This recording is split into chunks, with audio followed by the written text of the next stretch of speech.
গণতন্ত্র বনাম ইসলাম দ্বন্দ্ব নাকি সমন্বয়? আইন বানাবে মানুষ নাকি আল্লাহ? সংখ্যাগরিষ্ঠ যা বলবে সেটাই কি সত্য?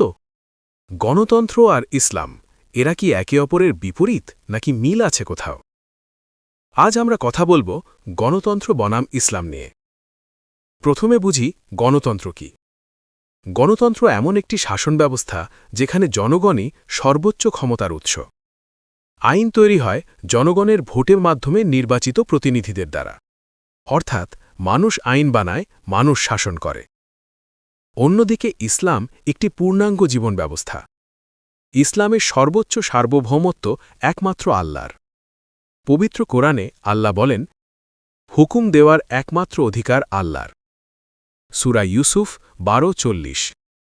অর্থাৎ ইসলামে আইন প্রণয়নের মূল উৎস কোরআন ও সুন্নাহ। এখন প্রশ্ন, গণতন্ত্রে যদি জনগণ এমন কোনো আইন পাশ করে যা ইসলামের পরিপন্থী, তাহলে একজন মুসলিম কি করবে?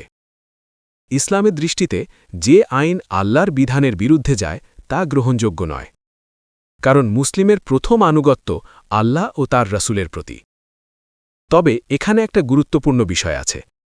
ইসলামে শুরা বা পরামর্শের ব্যবস্থা রয়েছে।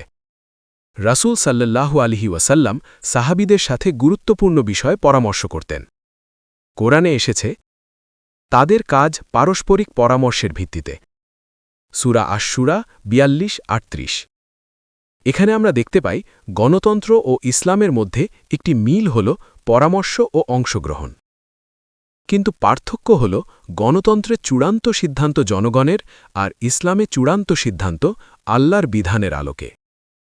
তাই বলা যায়, যদি কোনো রাষ্ট্রে এমন গণতন্ত্র থাকে যা ইসলামের মৌলিক বিধানের বিরোধিতা করে না, তাহলে মুসলিমরা সেখানে অংশগ্রহণ করতে পারে সমাজের কল্যাণের জন্য।